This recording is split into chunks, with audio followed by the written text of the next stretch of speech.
Bueno, empezamos la mesa, la mesa número 1, que es el paciente VIH cumpleaños. Y una vez que terminemos todas las intervenciones que ya habéis visto en el programa, que son tres ponentes, daremos también el coloquio, y las preguntas las dejaremos para después de la exposición de las tres ponentes. La Para profundizar en este tema pues tan relevante y actual, pues nos va a acompañar Gloria Samperiz, médica del Servicio de Medicina Interna del Hospital Universitario Lozano Blesa. Después nos hablará también Natalia Hostos, médico geriatra, Hospital Nuestra Señora de Gracia, y Mercedes Jimeno, farmacéutica del Hospital Clínico Universitario Lozano Blesa. Bueno, lo primero agradecer pues tanto a Ansida por contar conmigo como a Piedad por contar conmigo y siempre animarme a venir a estos sitios donde aprendo muchísimo, pero en contra siempre me pone una serie de presentaciones que me hacen pensar, cavilar y hacer esto. Y esta en concreto, pues cuando la iba montando, cuando la iba haciendo y todo lo demás, yo decía, es que la idea parece que es siempre negativo, ¿no? Siempre negativo. Y a mí no me gusta ser una persona negativa. Me he visto de negro, pero porque soy una persona positiva. O sea, no es una... Entonces, bueno, a ver, vamos a ir viendo e intentaremos dar los mensajes más positivos. Una de las cosas, bueno, el guión, hablaremos un poco de envejecimiento, que es un tema complicado, comorbilidades, dos pinceladas de qué podemos hacer, porque lo van a hablar otros compañeros y no quiero solapar, y unas pequeñas conclusiones. El envejecimiento, según datos de la OMS, pues hay un aumento de la esperanza de vida a nivel global, ¿de acuerdo? Y hay tanto aumento del número de personas como de proporción de personas mayores de 60 años a nivel mundial en todos los países. Y en 2030 se espera que un sexto de las personas tendrán más de 60 años. En 2050 los mayores de 60 años se habrán duplicado y los mayores de 80 años se habrán triplicado. El envejecimiento no es más que biología, ¿vale? Nos guste o no nos guste, es una acumulación de defectos, de daños que se producen a nivel celular y molecular en el cuerpo, y eso hace que poco a poco vayamos perdiendo capacidad física y mental. Y eso hace que seamos más vulnerables tanto a la enfermedad como a la muerte. Y en estos momentos la OMS que el 2030 es, pues yo creo que es una fecha que ha puesto para finalizar la hepatitis C, para finalizar el VIH, pues también estamos en la década del envejecimiento saludable. Esto se conoce desde los años 90, no quiero entrar excesivamente, pero esta es la historia natural del VIH. Nos infectamos, el VIH ataca las defensas, caen las defensas, podemos tener una gripe o nada, y a las pocas semanas entramos en lo que es una fase crónica donde la inmunidad es muy buena. Es que nos han vendido que la inmunidad es mala, pero no, la inmunidad es buena, pero es insuficiente para controlar al VIH. En ese momento se produce una época de estabilidad que dura años, donde el paciente puede estar asintomático desde el punto de vista infeccioso hasta que al final el VIH nos gana y entramos en la fase final o fase de SIDA o estadio SIDA, y si no ponemos un tratamiento, morimos. ¿De acuerdo? Esto es lo que se produce en esa fase crónica, y lo que descubrimos es que con el tratamiento antirretroviral se rompe este equilibrio. ¿Y qué es lo que ocurre? Pues que se elimina la replicación viral, quitamos la infección por un lado y aumentamos la inmunidad. Y ¡ah! Bienvenidos. En los 90, gran mortalidad, infecciones oportunistas, no había tratamiento, y ahora estamos en la fase crónica, en la fase de la comorbilidad, del envejecimiento y la comorbilidad. El señor ha salido. En la WHO, pues ya en 2011 ya publicaron que esta era la estimación de mayores de 60 años que vivirían en el 2030, infectados por el VIH, que vemos cómo es exponencial. Y de hecho, más de 3,6 millones de personas viven en estos momentos en el mundo con VIH. Es una enfermedad, como nos ha dicho al principio Nuria, que era de evolución crónica, que requiere, eso sí, un tratamiento durante muchas décadas porque no hemos conseguido un tratamiento que sea curativo y que nos suscita pues, una serie de problemas, ¿no? la inflamación persistente. Este es un concepto que apareció desde los 80 y que es difícil y complicado a veces de entender y de explicar, que se produce por la infección, aunque esté controlada, pero esa replicación que existe por abajo del virus, y también otras coinfecciones como puede ser la hepatitis C, aunque ahora ya tenemos tratamiento, o puede ser el citomegalovirus o otras cosas, ¿no? Y después el sistema inmune va envejeciendo, ¿de acuerdo? Conforme va pasando el tiempo, pues también va envejeciendo nuestro sistema inmune. La toxicidad del tratamiento antirretroviral, que como ha dicho el doctor Huici, pues al principio era muy grande a corto y a medio plazo, pues ahora cada vez es más pequeña, pero es sutil y es acumulada. Es decir, lo que hemos vivido, los supervivientes que pasaron los tratamientos de los años 90, pues esa toxicidad la tienen acumulada. Después, lógicamente, todo lo que no muere envejece. Todo. Nosotros también. Entonces, lógicamente, va a haber ese envejecimiento cronológico y esto va a dar un exceso de comorbilidad y eventos no SIDA.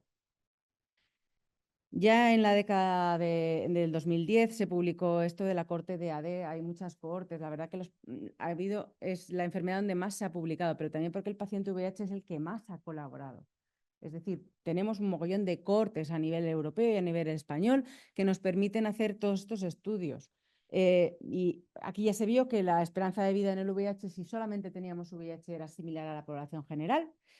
Cuando teníamos un factor de riesgo, las cosas empezaban a empeorar, cuando ya teníamos comorbilidades también, y lo que más definió la muerte o el defecto de supervivencia fue el etilismo crónico.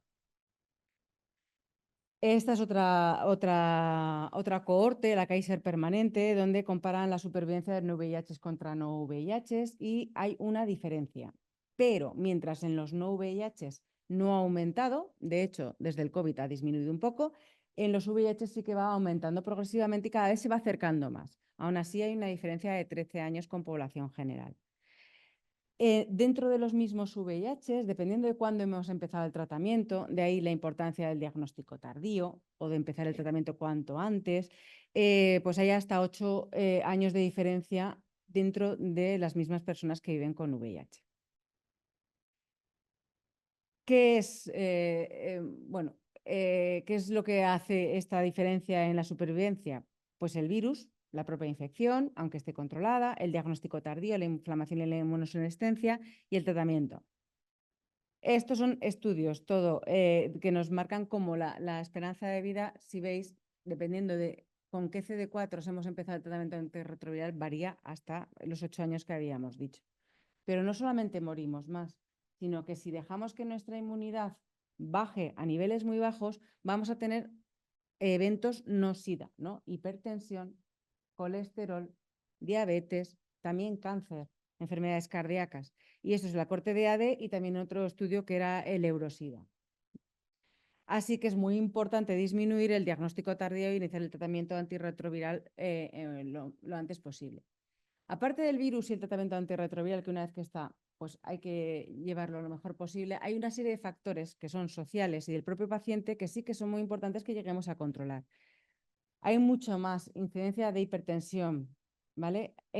¿Por qué? Porque el virus también favorece un poco, pero también ha habido tratamientos antirretrovirales que hemos usado en el pasado que sí que han provocado ese aumento de la tensión. Lo mismo con el colesterol y lo mismo con el azúcar. Y sabemos que son factores que nos van a dar después enfermedades a nivel cardíaco o a nivel de ictus o otras cosas, ¿no? La enfermedad renal también es más frecuente. En antaño era muy producido por el virus, después pasó a ser por el tratamiento antirretroviral y ahora es ya más por estos factores y por este envejecimiento que tenemos, ¿de acuerdo? La obesidad es otra de las pandemias de este siglo, ¿no? La obesidad es un problema que deberemos de atajar en algún momento, y aunque nuestros pacientes siempre han estado delgaditos, pues cada vez, pues ahora tenemos tratamientos que igual aumentan un poco o distribuyen la grasa de forma diferente. Y después, dos cosas que a mí siempre me han llevado mucho la atención, que influyen en el envejecimiento, es la pobreza y la discriminación, ¿de acuerdo? Son cosas que tenemos que intentar, pues ya lo han dicho, la soledad no deseada y ese estigma pues influyen en que envejezcamos mal, probablemente porque abusemos de tóxicos o no hagamos una vida lo más saludable posible. El tabaquismo es escandaloso, muy superior a la población general, 2 veces, 3 veces, dependiendo de qué series miramos. Además, normalmente los pacientes que fuman desafortunadamente tienen policonsumos, es decir, no solamente consumen tabaco, sino también cocaína, marihuana, alcohol, y hemos visto lo que el alcohol supone en la infección por VIH. Y además, cuando tenemos varias codependencias, normalmente no queremos dejar de fumar ni queremos, es mucho más difícil, ¿no? Tenemos el ciclo que yo llamo de la dependencia, lo tenemos tan activado que es muy difícil dejar las drogas, me da igual cuál sea. Y el tabaco sí que es muy importante también, porque disminuye hasta 16 años la esperanza de vida dentro del propio VIH. Es muchísimos años de vida, con lo cual desde aquí os animo a dejar de fumar. El envejecimiento, como sale de arriba no se ven los títulos, es una me estoy dando cuenta aquí y digo, me cago en la leche. El envejecimiento, los factores o sea, el VIH como actúa además en el envejecimiento normal. O sea, es decir, tenemos nuestro envejecimiento cronológico, pero el VIH además lo que hace es aumentar alguna de las cosas que pasan en el envejecimiento biológico, como por ejemplo una cosa que suena muy friki, pero bueno, que es bastante de actualidad, que es el acortamiento de los telómeros, ¿no? Eso se pasa en todo. Yo voy perdiendo mis telómeros, que son la parte final de mis cromosomas, y eso se ha visto que es cuando las células van envejeciendo. Pues el VIH ahí aumenta ese acortamiento del telómero y entonces la célula envejece más rápido, ¿de acuerdo? No solamente las de las defensas, sino todo lo demás. Como hemos dicho, el aislamiento social es una de las cosas un determinante social más importante para el envejecimiento. ¿Esto qué nos va a llevar? Pues en el envejecimiento se produce sarcopenia, ¿vale? Pérdida de músculo. Y esto va a hacer que los pacientes estén más débiles, cada vez puedan salir menos, se caigan más y esto va a tener unas consecuencias en dependencia y en comorbilidades, ¿de acuerdo? Y pues una vulnerabilidad de la salud en general. Cuando ya aparecen enfermedades organoespecíficas, las cosas se complican bastante. Hace que tengamos una dependencia mayor, muy fluctuante, tengamos que ingresar, salimos del hospital peor de cómo hemos entrado y volvemos a entrar en un círculo que hace que cada vez estemos entre dependencia y todo lo demás. Ya he dicho que era bastante triste, os prometo que esto mejora. El abordaje de estos factores es importantísimo para intentar que el envejecimiento sea lo mejor posible. Las comorbilidades, ¿por qué se producen? Porque es una enfermedad, aparte de infecciosa, inflamatoria, ¿vale? Porque hay una inflamación en todo el cuerpo y va a dañar de diferentes formas a los diferentes órganos. Las más importantes en estos momentos, el riesgo cardiovascular. El riesgo cardiovascular, que es la hipertensión, la diabetes, el colesterol, la obesidad, todo esto sumado hace que las arterias sean duras y tengamos problemas a nivel de riñón, corazón, hígado y cerebro, ¿de acuerdo? Además de, como han dicho, la enfermedad psiquiátrica y la neurológica, porque el virus también ataca al cerebro. Hay una afectación a nivel del sistema nervioso central directamente por el virus. Estas comorbilidades a veces se asocian al envejecimiento, a veces se asocian a factores de consumos o de otras cosas y otras se asocian directamente al propio VIH, ¿vale?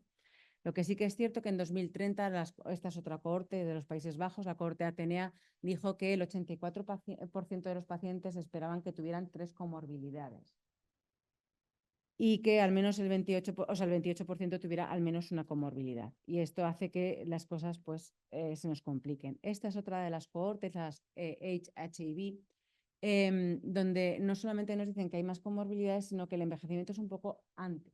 Es decir, el paciente con VIH envejece unos 5 o 10 años antes que lo que es la población general. Muchos estudios nos han indicado esto y sí que se ha relacionado mucho más con la enfermedad cardiovascular, con las fracturas óseas y con la insuficiencia renal. Otro estudio, que el que más importancia tenía era la hipertensión, pero también el cáncer no relacionado con el SIDA.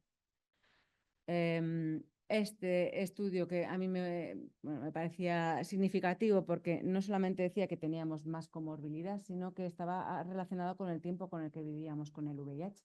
Es decir, no es lo mismo el recién infectado que el que lleva ya 20 años con el VIH. Esta acumulación de daños, esta acumulación de tratamientos, esto hace pues, que aparezcan determinadas enfermedades más. Esta es la corte, el CORIS, que bueno, el Miguel Servet sí que pertenece. He tenido el placer, conjunto con Piedad, de mandar los datos durante muchísimos años y bueno, pues también la neuropsiquiátrica sobre todo, pero también las neoplasias como segunda más importante aquí en España. una cohorte también de los Países Bajos donde nos hablan del carcinoma anal, que está muy relacionada con el papilomavirus y por eso este boom de la vacunación tan importante hasta los 45 años en pacientes VIH. Pero, por ejemplo, el cáncer de pulmón es 8 veces más frecuente en pacientes VIH que fuman que en la población general. Otra cosa más que tendremos que tener en cuenta para intentar dejar de fumar. Mi tesis doctoral fue sobre una de las comorbilidades, el EPOC y el enfisema, donde pues, también había mayor frecuencia que en la población general y el riesgo era el tabaquismo. ¿No se oye? Ah. Y con respecto al enfisema pulmonar, pues sin embargo era la coinfección por la hepatitis C o tener unos CD4 bajitos. Ay, perdón. Hicimos un prospectivo y lo que se veía que el envejecimiento del pulmón era más rápido, era un poco más acelerado y curiosamente no era relacionado con el consumo de tabaco. Los años de infección VIH y el alcohol eran los que nos marcaban que el pulmón envejeciera más rápido que la población general.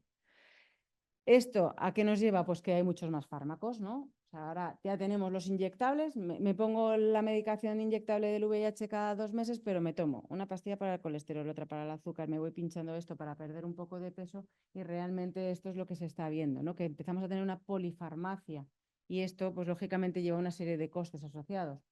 Yo siempre digo que nos han engañado, que la medicina nos dicen en España que es gratuita y no es verdad.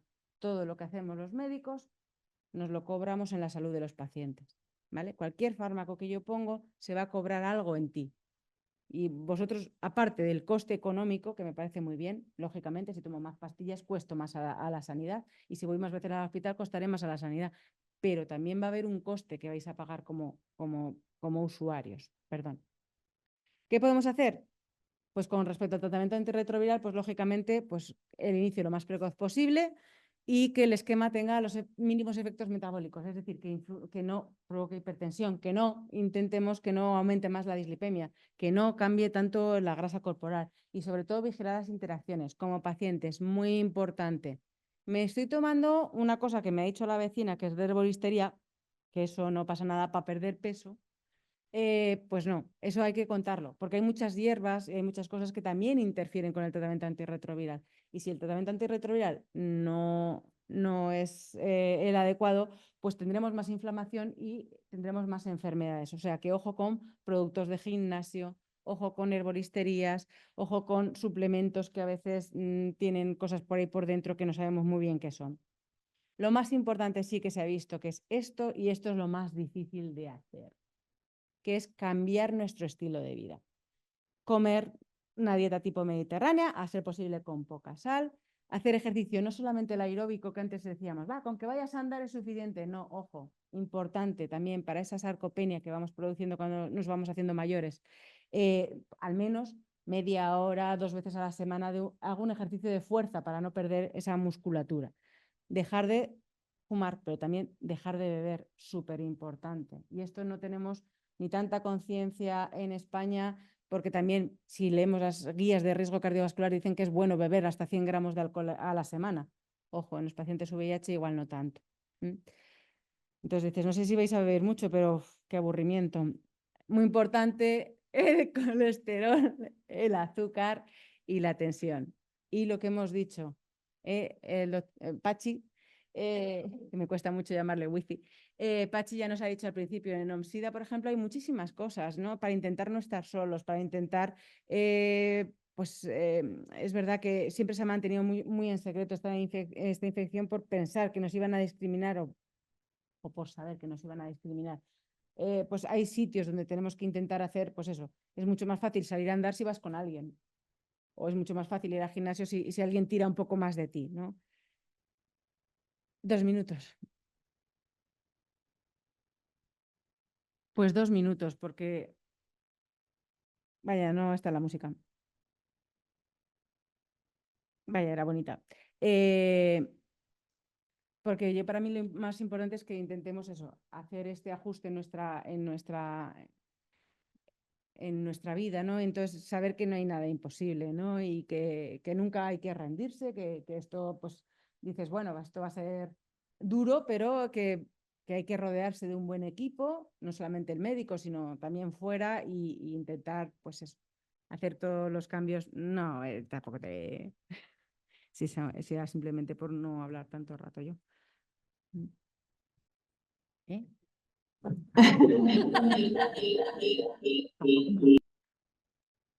Nada, no te preocupes, ya está.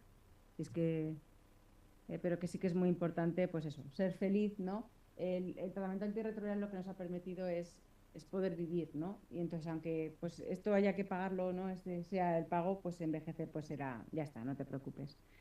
Ya lo miraréis. Os lo dejo ahí porque la verdad que pues, son todo reflexiones positivas de lo que tenemos que hacer. Como conclusión, no me dejas pasar. Ay, perdón. Que la pandemia no está controlada, ¿vale? Que no hemos llegado, que llegamos muy tarde, no llegamos a los 2020, llegamos más o menos en el 2022 a lo que queríamos llegar en el 2020. Que pues eso, en el 2030 tendríamos que erradicar la infección VIH, que es muy, muy importante este cuarto 90, que es la calidad de vida y el envejecimiento y la comorbilidad, que es el que estamos ahora luchando, sobre todo en España, que el tratamiento es indetectable igual a intransmisible, y esto nos tiene que hacer pues, que disminuyamos todo esto, que la comorbilidad sí que es verdad que es un problema creciente y que tiene interacciones con el tratamiento antirretroviral y que, pues eso, que el estigma social es un problema muy importante que además nos condiciona el envejecimiento, que los cambios en el estilo de vida son muy difíciles, pero son los necesarios para envejecer bien y que, pues, que todos podemos frenar la pandemia del SIDA juntos.